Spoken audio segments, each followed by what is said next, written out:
Welcome in. It is Sports by the Book Football Frenzy.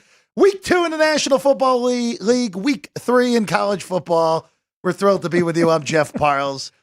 Alongside me, we have a full desk because immediately to my right, I've got Ryan McCormick. I'm filling the desk by myself. I can tell. Ryan McCormick, who you can't even see his second screen on the shot right now.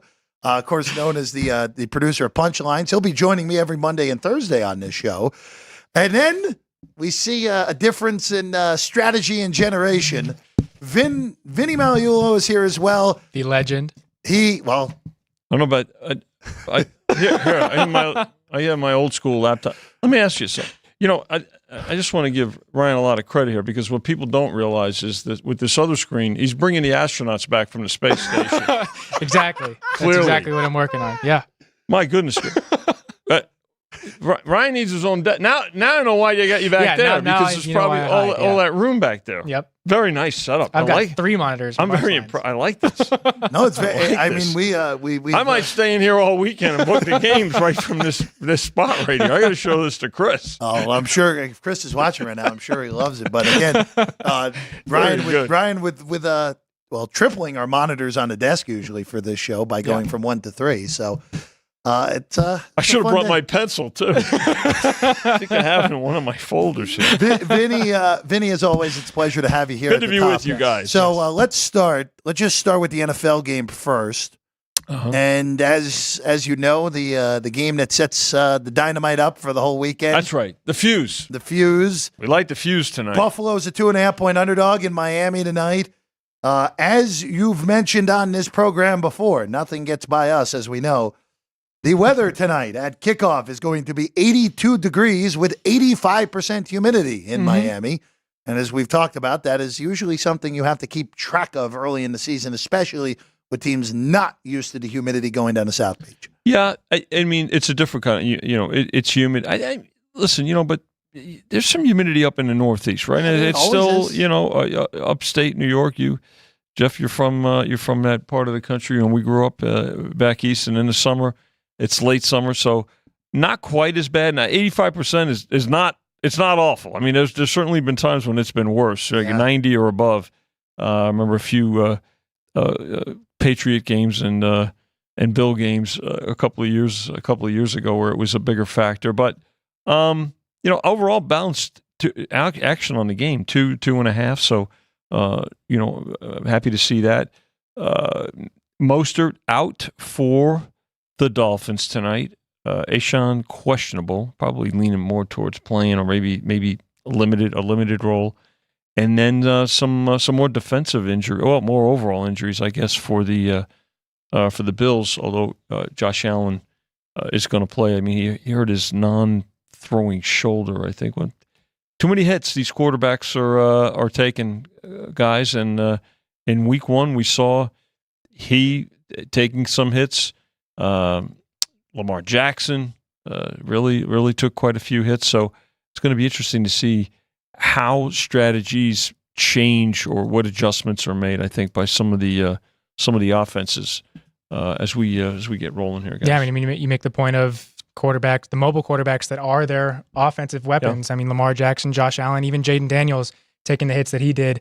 You're going to take wear and tear, and to get it this early in the year, it's going to add up, and it's going to add up very quickly. But the thing about these guys is they like embrace they're lowering their shoulders. Allen seems like he seeks out contact. I mean, I mean, there's listen, you're going to get you're a quarterback. You're going to get it. There's going to be contact, right? I'm not suggesting that there's not, but there's a way to avoid more serious collisions. Tony Dorsett, which those of you who know this kind of laptop will remember that name. But Tony Dorsett was very good. Emmitt Smith was they were opposite of Earl Campbell. Earl Campbell was, I'm going to run through you, and Earl Campbell welcomed contact. There's Dorsett, listen, if he knew this was what the play was going to give me, he would get down or slide out of bounds. Yep. Emmitt Smith the same way. So when it comes to the quarterbacks, especially in this day and age where there is so much, more power and speed, I think that's something that that teams are certainly going to keep an eye on and be concerned with. So it'll be interesting to see how things adjust tonight. But a good game, a nice Thursday night game to start the week off in the NFL. And I have to tell you, a pretty one-sided game in college tonight. So that's what I read. Yeah. More so than this NFL game. By the way, Ryan and I will give our thoughts aplenty throughout the show on the two games tonight, including this Bills-Dolphins game. But this college game tonight is one of the most fascinating movers of the whole week. Yeah. Right now, where Vinny, you, me, and Chris talked about this very briefly last Friday. Yes. Where Texas State had a big game against UTSA, where Texas State is seen by some as a legitimate possibility to get that automatic bid from the non-power leagues. Of course, the highest-rated non-power league champion will go to the college football playoff. And they obliterated UTSA. That game was not competitive. Former JMU quarterback Jordan McLeod looked great in the game for Texas State. Good point, Jeff. And now you welcome in Arizona State, who, Vinny, I brought this up to you off the air. They are the most surprising power conference team to me through two games. Yeah. Where they've covered the number in both games. They annihilated Wyoming. The game against Mississippi State was over. That was 2 junk time touchdowns to make it a 7-point game in window dressing. Cameron Scatabo ran for 262 yards last week for Arizona State. This is a huge game early to see, hey, is Arizona State actually a lot better than we thought? And for Texas State, you get a win against a Big 12 team, that's a gigantic deal moving forward. A little bit more humidity here for Arizona State, right? I mean, we've had some heat here, obviously, but as we always, it's a dry heat, Thanks, Vinny. But the thing about it is, so I would say it may be a little bit of a more of a factor for the Sun Devils, and check that weather too, Jeff, because it's low 80s with 35%. Yeah, humidity. so not too bad, not too bad at all. I was concerned more about some rain possibly from from the bands from the hurricane. All good on the rain, no rain expected. Weather is good, and because that total did go up initially, went as high as 61, now to 50. It opened 58.5. And then went all the way to 61, and we're down to 59.5 now. So I suspect that as we get closer to 4:30 Pacific kickoff, that total will come back up. But and we've got a new favorite in the game where ASU opened as a 2-point favorite, and now they are a 2.5-point dog. They were as high as a 3-point dog earlier today, which, as we talked off the air, and you oftentimes hear me say, when there gets to be a certain price, don't blink. Jeff, did you blink? I blinked today. You blinked. You see? Absolutely, Vinny. Where are your sunglasses? I know. Maybe I'm staring into the sun too much, Vinny. You never know. So a good game though, but two good games. A nice Thursday night slate here for to get things going this week. Before we let you go back to work, as always, what other games have spurred action over these first few days? Of course, these NFL lines come up on Sunday night. The college lines come up on Monday morning here at the South. Our own Raiders against the Ravens, where the Ravens opened 8.5 and got as high as 10. Ooh, okay. So, and now back down the ladder to the opening number of 8.5. So that's had the most movement in the NFL this week. There's a few games that are toggling back and forth between 2.5 and 3.5. The Colts, Packers. Of course, the Colts are now favored, obviously, with the Love injury. Jaguars laying 3, taking 3.5, so we're back to 3 with the Jags against the Browns. The Steelers, again, it looks like I don't think Russell Wilson's going to start this week either. So I think they're going to go with the way they Justin Fields. That game opened 2.5, got as high as 3.5 with the Steelers favored. And is now back down to 2.5. In the college, nothing's really run that much. Well, I guess you could. Cincinnati at Miami of Ohio is up a couple of points to now 4. That's an interesting one. Yeah, we've seen some interesting movement with Cincinnati games so far this year. That one's weird to me because Miami of Ohio is the projected MAC champions going into the year. They lone game, they lose by 1 score to Northwestern in Evanston. Cincinnati just blew a gigantic lead and lost the Pitt outright last week. Yeah. So that game. But here's another one. Speaking of Pitt, West Virginia at Pitt. Right, this is always a big rivalry game. This is a game of the year. So West Virginia opened as a 3-point favorite. That game's down to 1.5 at Pitt. So Mountaineers are still favored, and the total is all the way up 4.5 points. It's up to 65. Another game here, a move against the Fighting Irish after last week's shocker. They opened 12.5. They're down to 9.5. Now I suspect that number will work its way back up, and that's a perfect middle of the afternoon game too.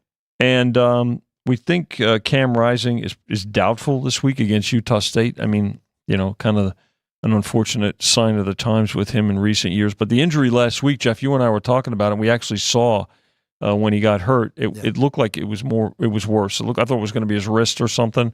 But it's a finger injury, but he's probably not going to go this week against Utah State. Shouldn't impact the final result, but I mean, spread has moved down the ladder a little bit as well. Those are the games that have seen the most movement so far. But again, tonight we get things rolling to get the week started.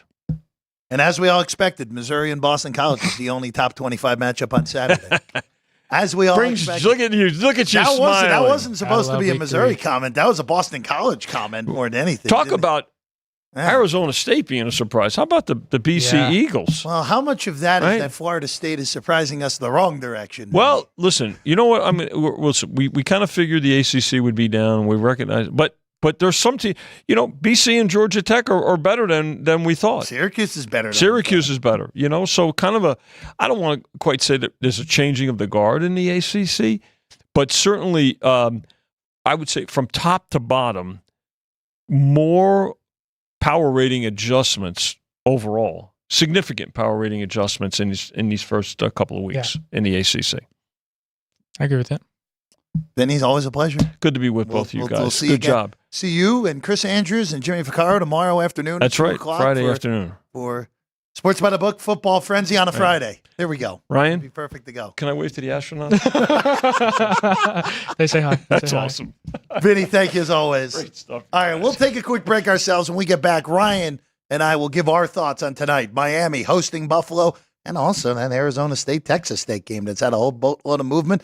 And also, you have to stick around because we have power rankings coming on a Thursday, as we always will do on Sports by the Book Football Frenzy on a Thursday.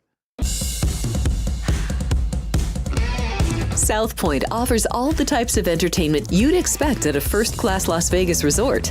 Did you know our 400-seat showroom is one of Las Vegas's top destinations for live entertainment?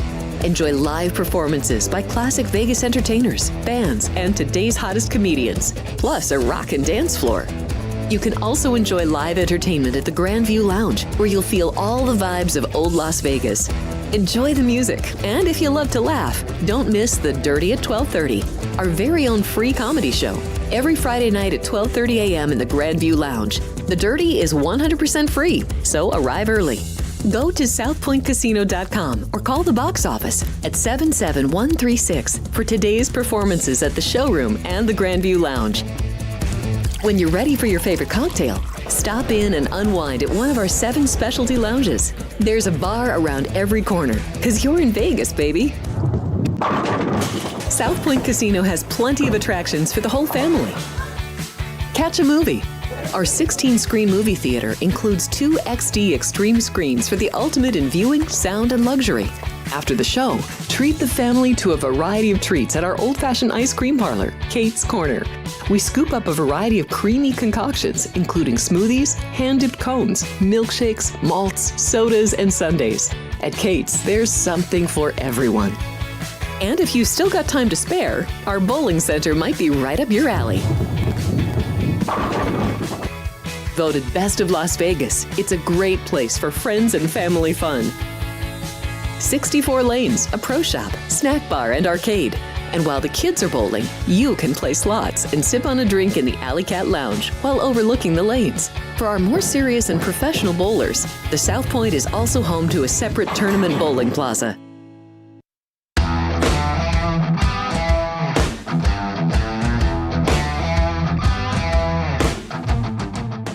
Back in Sports by the Book Football Frenzy. I'm Jeff Parles. There you go. There are the multiple monitors of Ryan McCormick alongside me. Happy to be with you as always. Shout out to our crew, Jerry and Caden. Great work as always.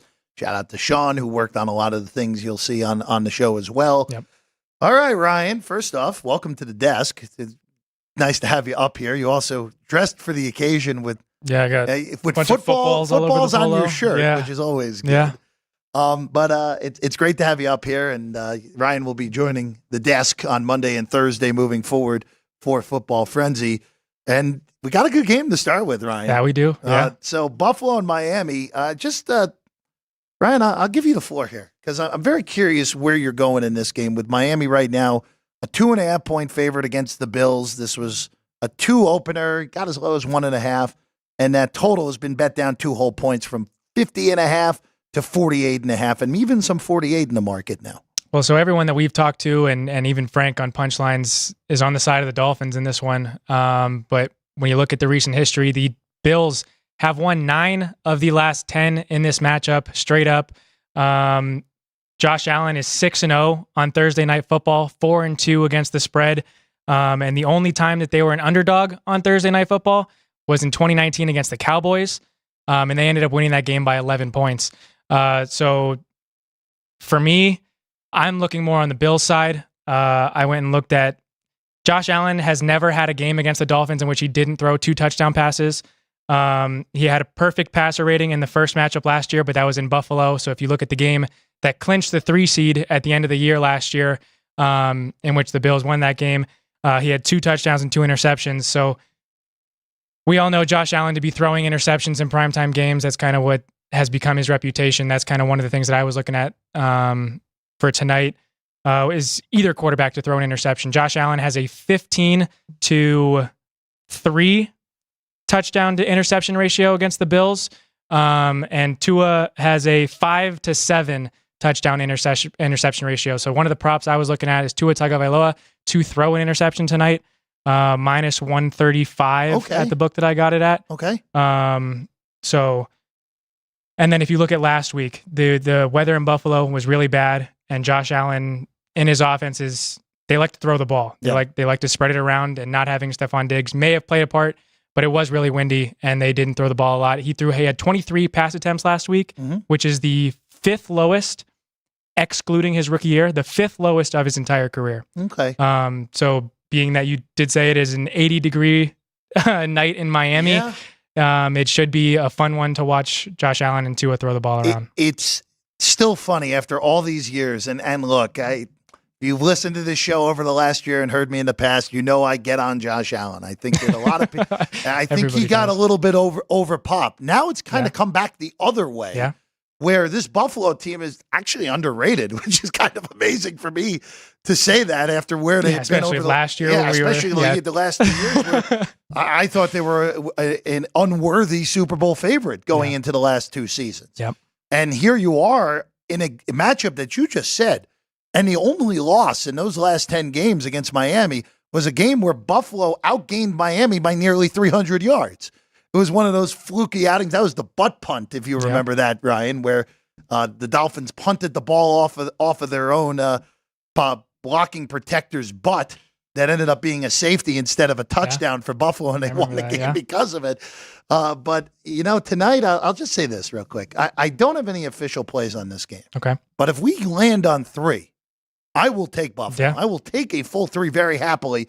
I think what Vinny said is perfect. If you blink, you're going to miss it. So hopefully the eyes stay open at the right time.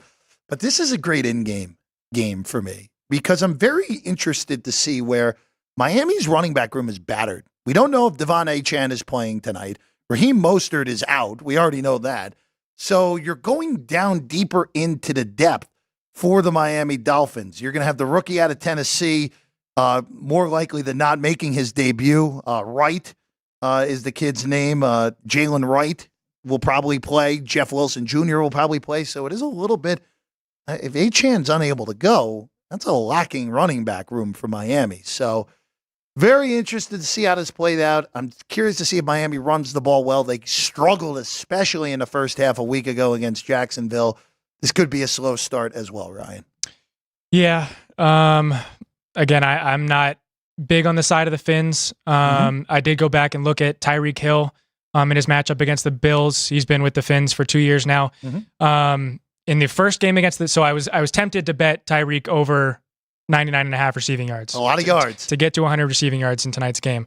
But if you look at the first matchups in these years with the Fins against the Bills, he has gone under that number in the first matchup and gone over in the later of the year. Seems like the Fins maybe protect a little bit of the play call to try and save stuff for the end of the year, which, I mean, it's NFL coaching. They come up with new things every week, so that might not entirely be the case. But then I also tried to compare it to when he was with the Chiefs and tried to, in my mind, compare the Bills to a different team. So I looked at the Chargers with Brandon Staley because their defense was good those first few years and their offense could move the ball. But it was the same thing then. Tyreek was lower in his games against the Chargers in the first part of the year, and then the second game kind of ballooned. So I do think Tyreek maybe doesn't get as much in the air, maybe get some carries, try and work in kind of how the Niners did with Debo on Monday.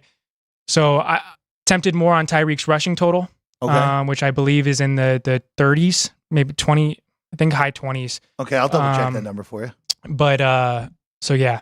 But on the Bills side, again, I really think they're going to be throwing the ball a ton. If you have a number on Josh Allen passing attempts, if it's in the low 30s, I like it over. But looking at the receivers, their receiving room is without Stephon Diggs. So you got Curtis Samuel, you got Khalil Shakir, Keon Coleman, and Mac Hollins. Mac Hollins, who caught two passes last week. Caught a touchdown. Yeah. His receiving line is 2.5 receptions, which I do like the over. Keon Coleman's is 3.5. He had 5 targets last week. I do like the over. Okay. And Curtis Samuel had 2 catches last week on 2 targets as well. I like the over on that one. So, all right, we've figured out who's tutoring Ryan. But in the bets here. They're so low. Those receiving totals are so low, and they're going to try and mix in guys. They're going to try and throw the ball. At least in my mind, I have the over on Coleman, Samuel, and Hollins. So I want to go back to something you just said. Josh Allen's attempts, low market is 32.5 juiced over. Higher market, 33.5 juiced under. So, again, the game flow is going to play a role in this game. Yep. And as has always been, I still think the Bills' best play is Josh Allen running on his own. Yeah, it still which is why he's a favorite to score a touchdown. Yeah, minus 115 on Allen right now. I do want to bring up one anytime touchdown real quick, and you mentioned his name, Khalil Shakir, is plus 280 at DK. I was actually able to find a plus 320 here in town. With a book that you may not think of as an anytime scorer book. Okay.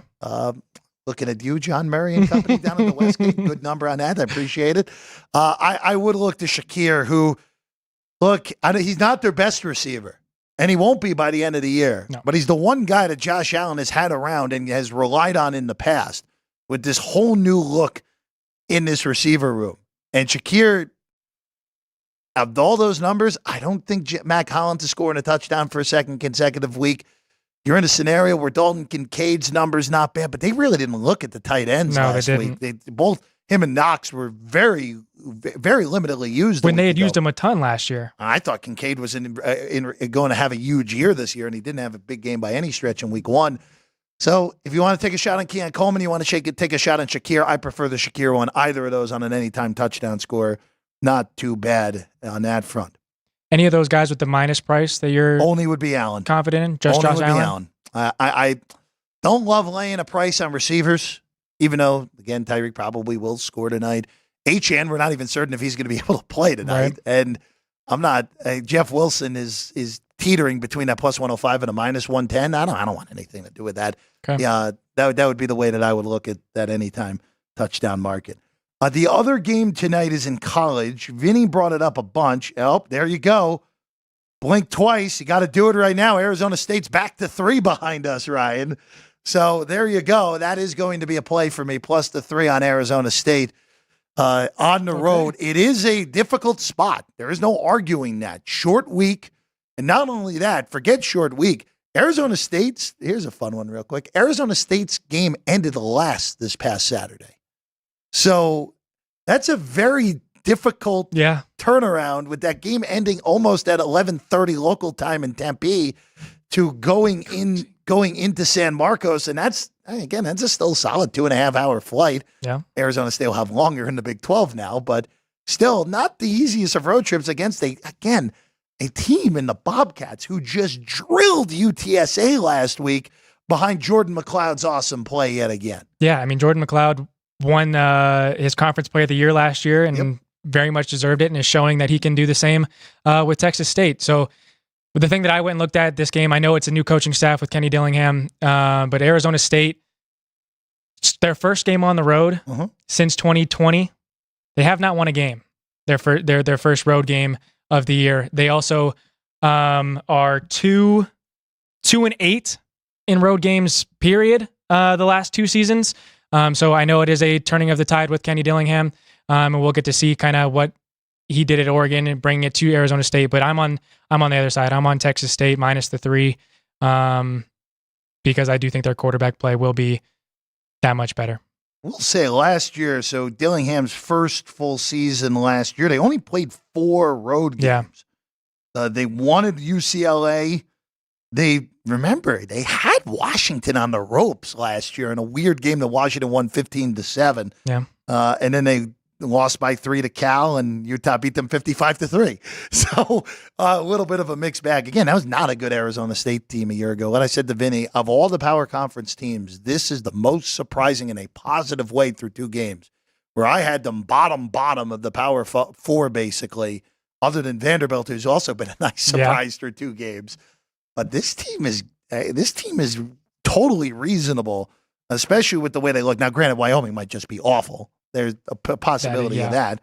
And Mississippi State could be the worst team in the SEC. I understand that. We'll learn a lot more tonight about Arizona State. And again, for the Sun Devils, Cameron Scatabo is the guy to watch, their big-time running back who had almost 270 yards on the ground a week ago against the Bulldogs of Mississippi State. So, all right, we'll take a quick break, and we get back. Power rankings by top 10. Ryan's top 10 in the NFL. We'll also tell you what games stand out for the NFL in week 2 before, of course, we welcome in Duane Colucci in about 15 minutes. You see, on the desk, still goes. Sports by the book, football frenzy.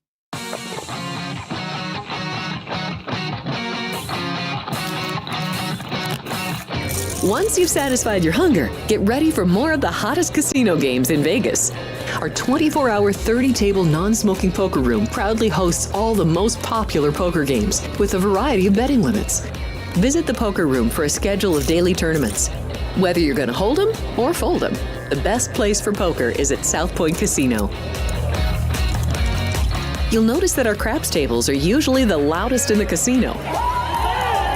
If you've never played, join one of our free craps lessons to find out what makes this game so exciting. Check with the craps dealer for schedules and give it a roll. Bingo is also an exciting way to spend your time. We offer 7 sessions of bingo every day. Bingo! And each session includes a cash ball jackpot, 12 bingo games, a progressive double action game, and a $10,000 bonus coverall. Electronic units are available. If you haven't played bingo with us, give it a try today. Guests can also get in on the action at our one-of-a-kind race and sports books. 2 separate rooms designed to maximize your experience and comfort. Our Sportsbook, with over 400 seats, puts you right in the middle of the action, 24 hours a day. The friendly ticket writers are happy to help, and it's conveniently located next to the famous Del Mar Deli, where you'll find supersized portions of delicious deli items like roast beef, pastrami, and Reuben sandwiches, or soups, salads, and pizza, plus spectacular desserts fit for a king. And right next door is the Racebook, over 150 seats, each with its own TV screen. There are 16 interactive player terminals, so you can bet right from your seat.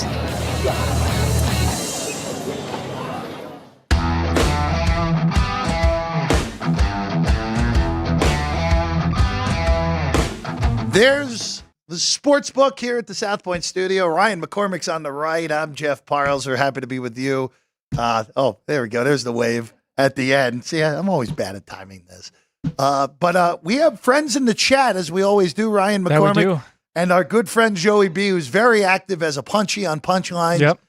Joey B's got a question, and I'm favorites. waiting on Joey. I'm waiting on Joey B to give me some sort of action I can bet in the Joey B Sportsbook. Yeah, we're gonna need some odds on it, but he's wondering basically our thoughts on the hurricane weather going through the east and central part of the country.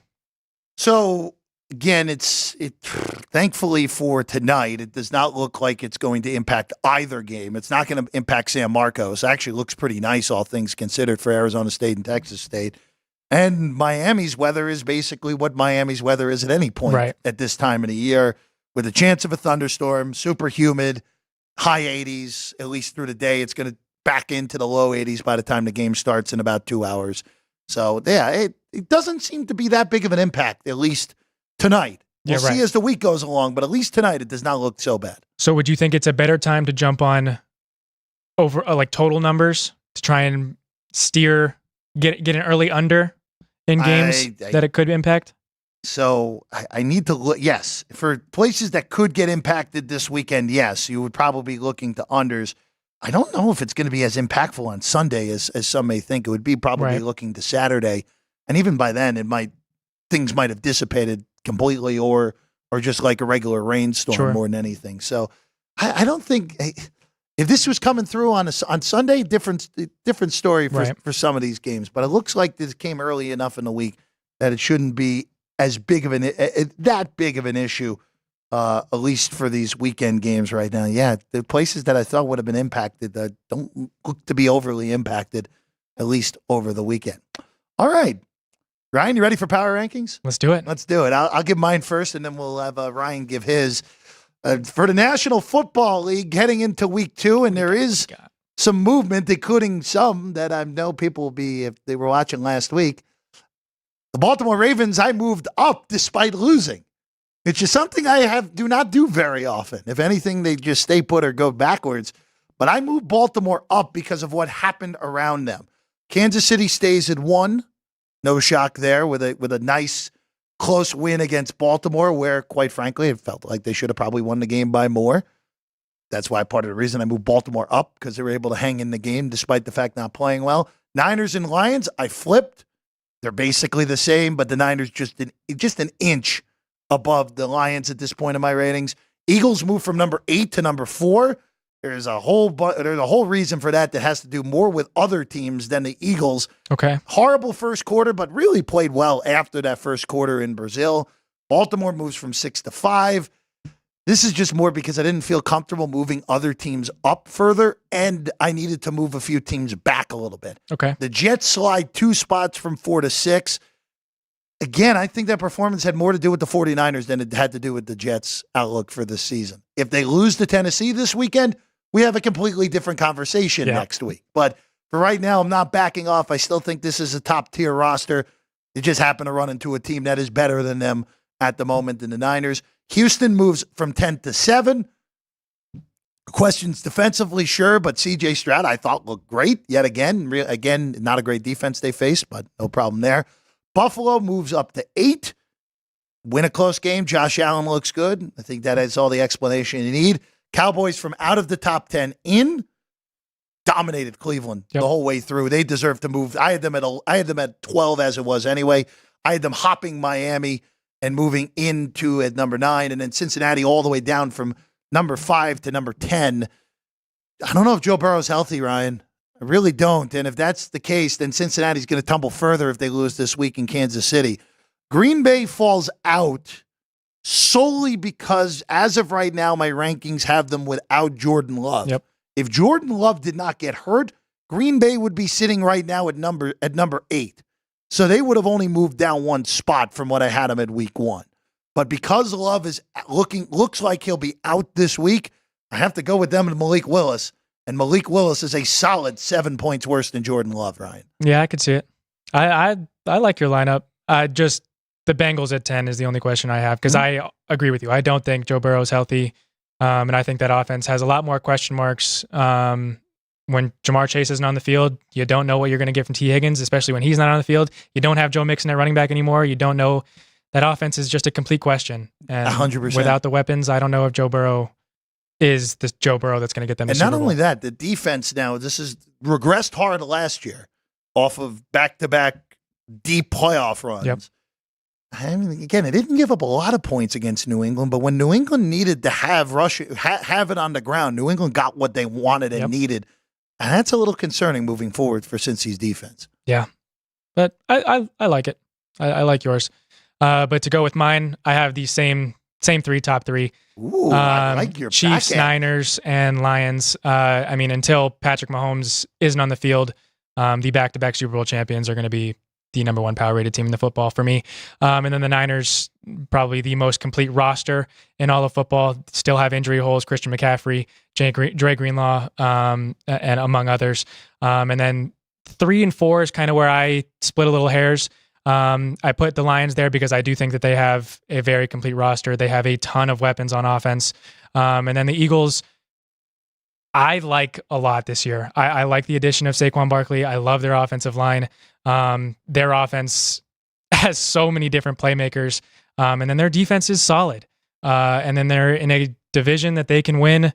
They're going to beat the Giants twice. They can beat the Commanders twice. And they have a shot at beating the Cowboys twice. So that is 4 to 6 wins in your division, and obviously a division crown. So, but the Ravens are my 5.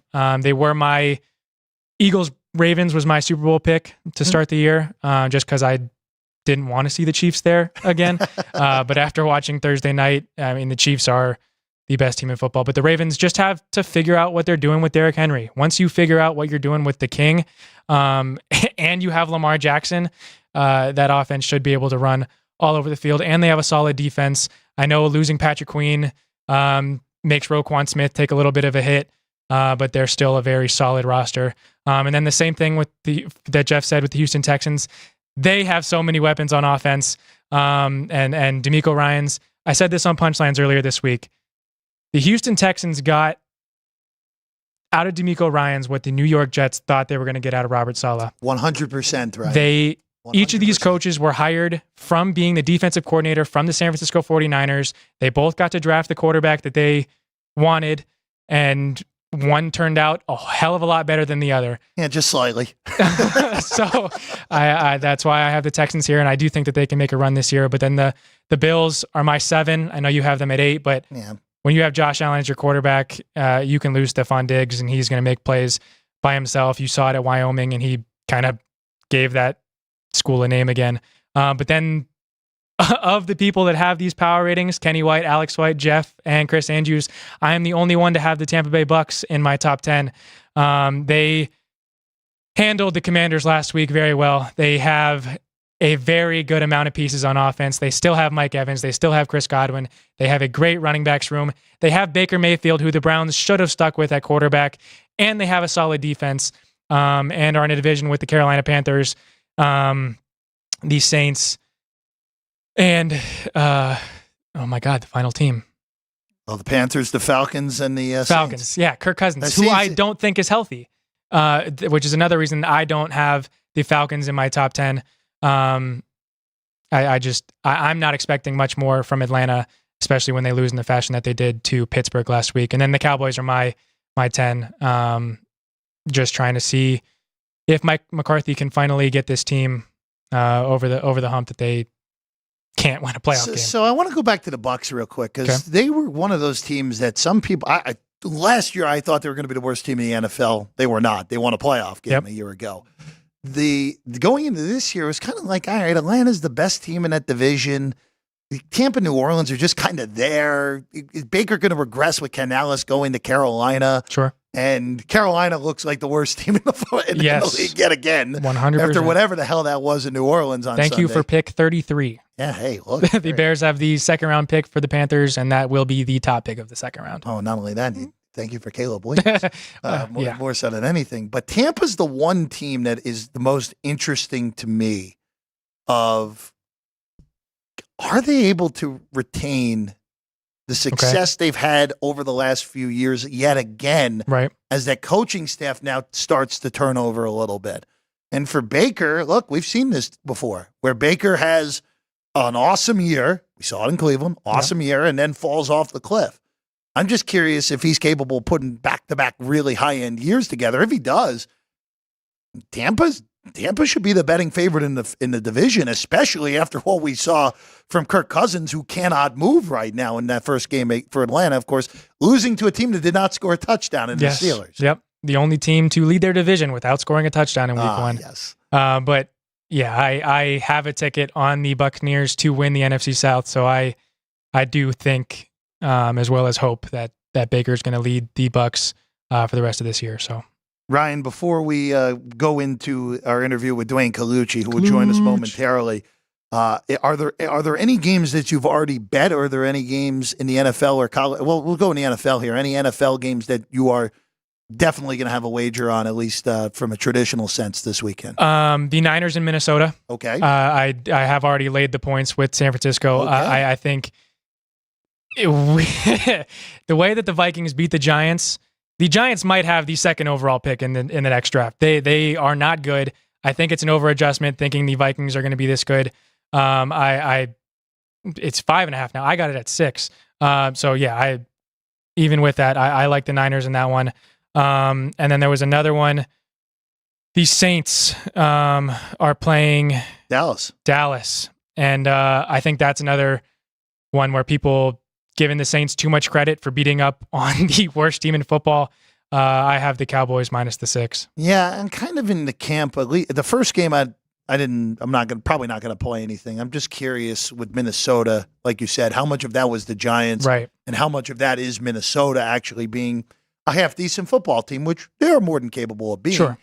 I do agree with you on this Dallas New Orleans thing. The only concern that I have is Dallas just played such an outrageously good game that both teams are at the peak of their market value at the moment. I just wonder if that number ends up being correct, especially at that 6. Make sure you get the 6. There's some 6.5 out there if you like Dallas. And if you like New Orleans, obviously find that 6.5. If it creeps over 7, I think I like taking the points with the Saints because the Saints did do very good on offense last week. They did put up 6 touchdowns. Yeah, just 47 points. Right? I mean, if you can put that kind of offensive production in 1 week, you'd expect to put at least half of it in the next week. So if it gets over 7.5, I would go New Orleans side. The only thing I have in pocket right now, NFL-wise, this week, is the New England Patriots, as we all expected, getting 3.5 against the Seattle Seahawks.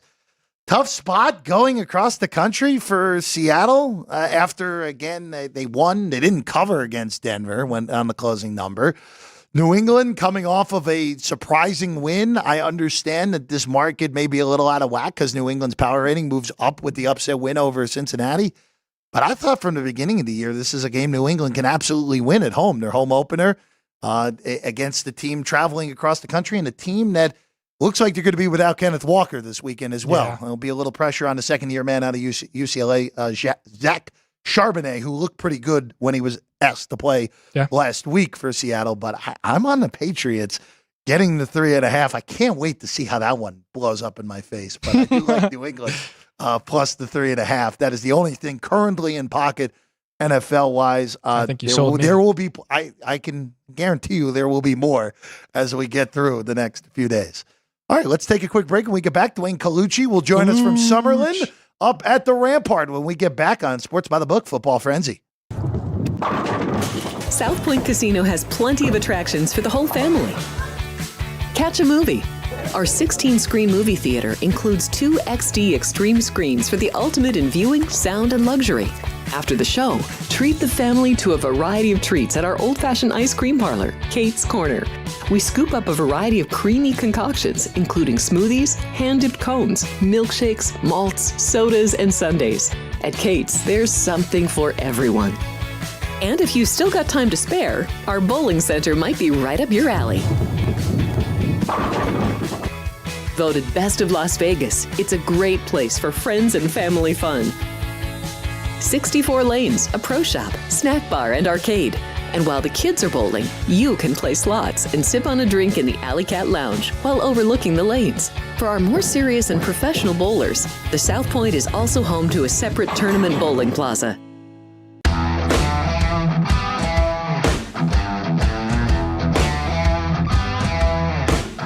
Welcome back in Sports by the Book Football Frenzy. I'm Jeff Parles. He's Ryan McCormick. And now joining us from Summerlin up at the Rampart, of course, the race and sportsbook director up there, our good friend, every Thursday at this time, Duane Colucci with us right now. There it is. Perfect. Duane, I love Ryan with the support. We love you. Duane, first off, let's start with tonight. As always, a pleasure to have you. The Bills and the Dolphins, an AFC East rivalry renewed in South Beach. Duane, sitting at 2.5 still right now, with that total sitting at 48 right now, with a little bit of 48.5 in the market. Yeah, and it looked like it was pouring outside. I saw the guys roaming into the stadium there. Tyreek didn't get arrested, so that's good news. That is good news. He didn't get handcuffed on the way in. But yeah, 2.5. I'm looking at the ticket count. It's real close. This is a tough game. You know how these division rivalries, especially in the AFC East, play out. Very difficult games to handicap, especially with Miami coming back against Jacksonville.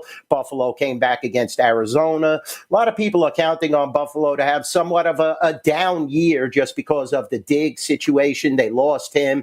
A lot of pressure on Allen. Seeing how the running backs could, cohesively produce is going to be difficult. So this is a tough game to handicap. Miami didn't look all that great opening week. Division rivals, so I could understand the two-way action. Money is real close, 2.5, like you said. We do have some rain out there in Miami, so this is going to be an interesting matchup without a doubt. So we've seen this total drop from 50.5 to now 48. With that weather, do you kind of think it's going to keep going down, or what do you think? Well, yeah, definitely. You don't have Mostert playing tonight. It definitely takes a little out of Tua's hands if it continues to rain, Ryan. So I would anticipate a lot more under money unless it starts to clear up. We do have a couple hours before game time. Anything is possible. Usually Miami has a high-octane offense as well as Buffalo, but this is a totally different year. Two teams that are sitting at 1-0 in the division as well as New England. Jets are on the outside. I know Jeff knows that feeling on the outside looking in after Monday night's performance, but I wouldn't buy too much into that. That was a tough spot. This is going to be a tough divisional race, but yeah, I would anticipate, maybe some two-way money now, Ryan, just because it's down to 48. But if it gets really to a torrential downpour, and I know the Sharps are watching that, you're going to see even more under money. So real quick, inactives, actives just showed up. Devon Achane is in. He is active tonight. So Mostert, we already knew was not playing, but Achane is in tonight. So that is good news for Miami. I don't think that will move the number at all, but that is something to monitor if you're betting running back props here tonight. Duane, I just want to ask you about the other game tonight, which is a college game, before we settle into some more NFL talk with you. Vinny's brought it up. It's now at 3, and it's actually stood there for about 25 minutes now on Texas State and Arizona State. With the Bobcats of Texas State, your favorite in this one, total has bounced all over the place, and now is back to the opener of 58.5. Yeah, but the line itself ain't at the open. Arizona State was -2, and now you got Texas State at 3. So we don't move these games on air, Jeff. You know that. So it's definitely seeing a lot of Texas State money here. Total has been like a heartbeat, but back to the opener now.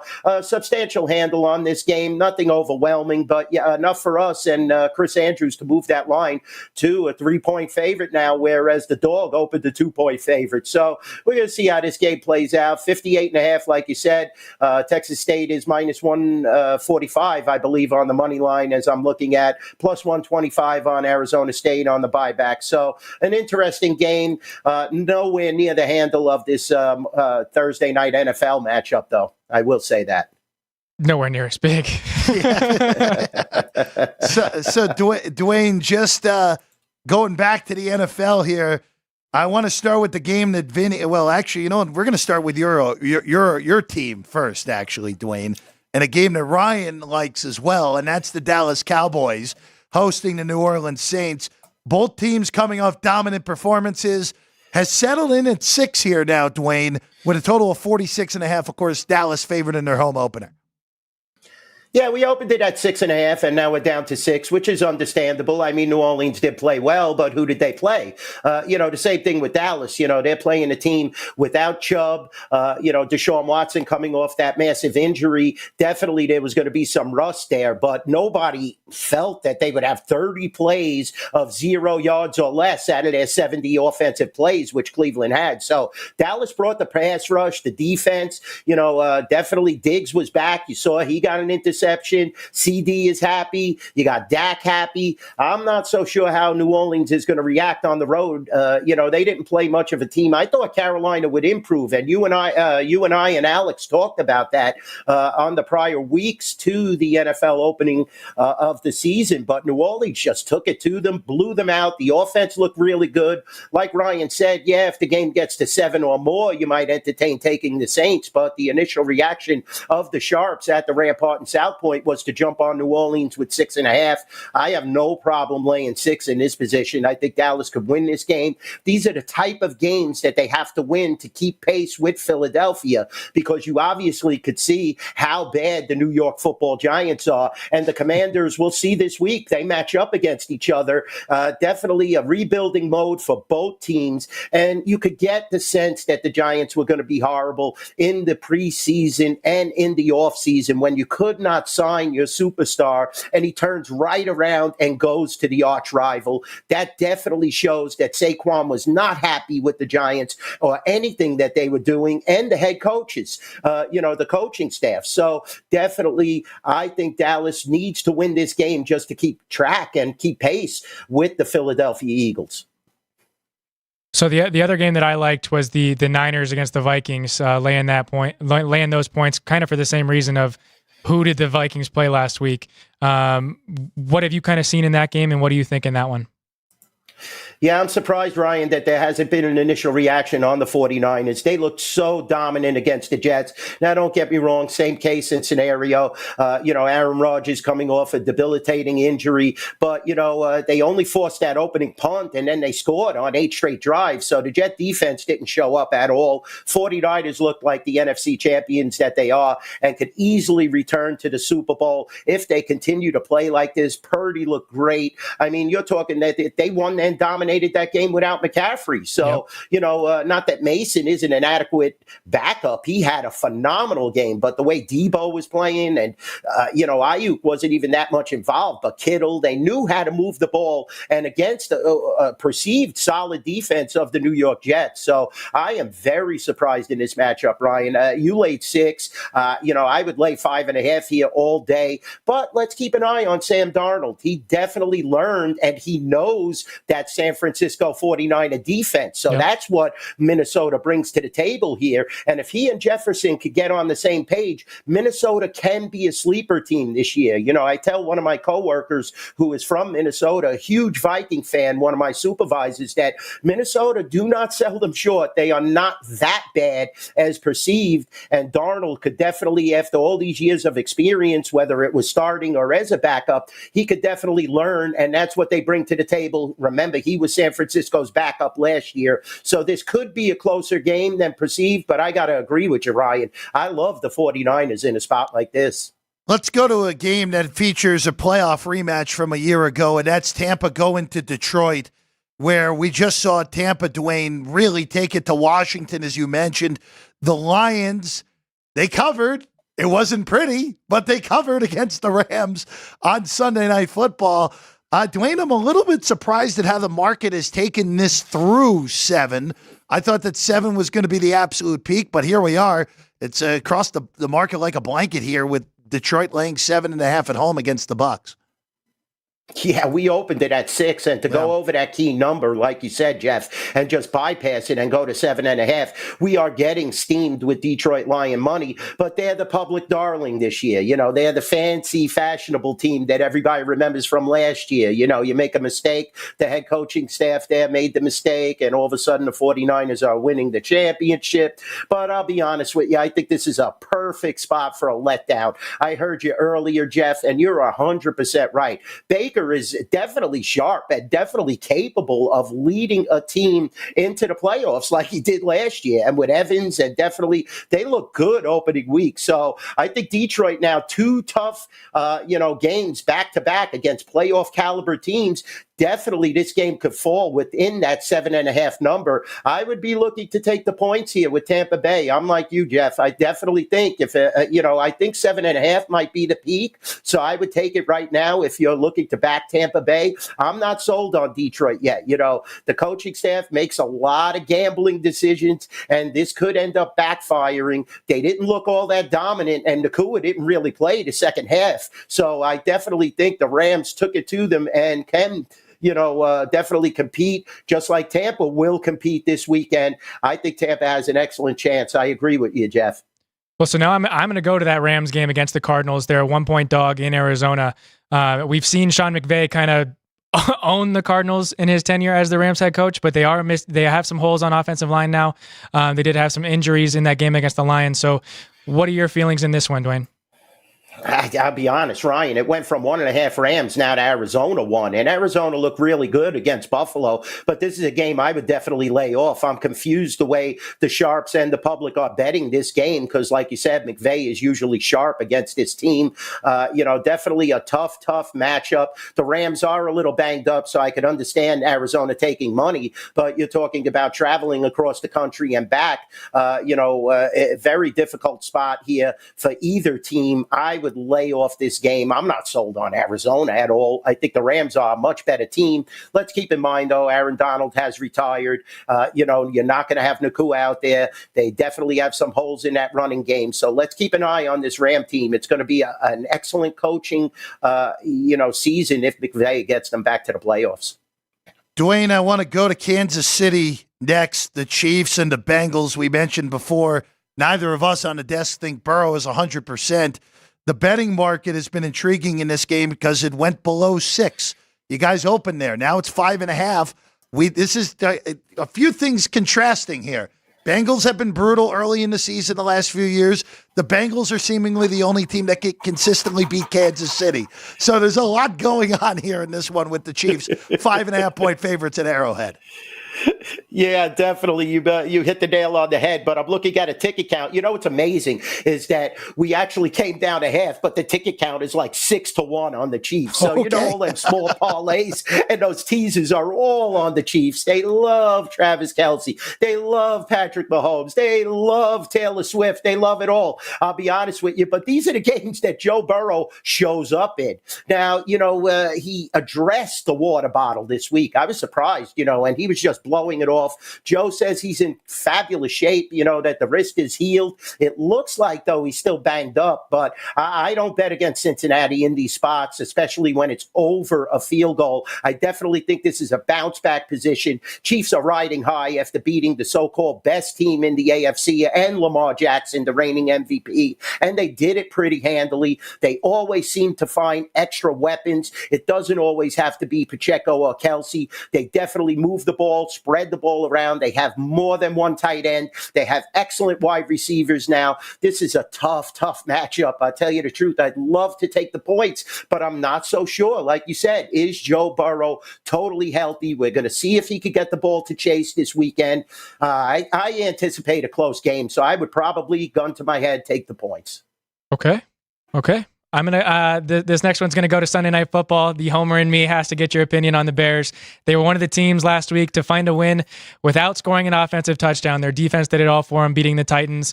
Another AFC South opponent this week, now going to Houston. The Bears will be wearing their orange against the white for the Texans. What do you think, Duane? Tough game. The Bears came back. I mean, they looked horrible, but they were still able to win the game last weekend. So, I just think, though, that Houston is at another level. Stroud is just a man. I think he definitely, with Nico Collins and Diggs, has two adequate weapons. They have good running backs. I could easily see, unfortunately, Ryan, a blowout here. Houston definitely 6.5. They're sitting at 6.5. I mean, I can't believe the Bears actually came back and won that game. It was actually gift wrapped on the pick six, but I don't think they're going to win this week. I definitely like Houston in that game. Duane, before we let you go, I just want to ask you about one college game that we thought was going to be premium, and it will not be based off the number, and that's Alabama and Wisconsin at Camp Randall, where I'm not surprised that this number is 16.5, Duane. You guys opened 15. Wisconsin has been thoroughly unimpressive in 2 wins against lower competition. Bama, they struggled last week against South Florida, even though they ended up winning the game by margin. They didn't cover, though. What has the ticket count been like up at your shop, and any thoughts you may have before we let you go here today?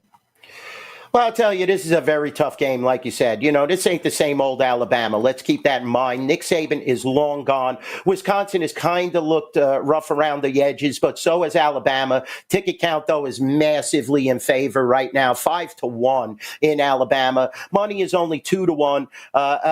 Actually, I should say it's 2-1.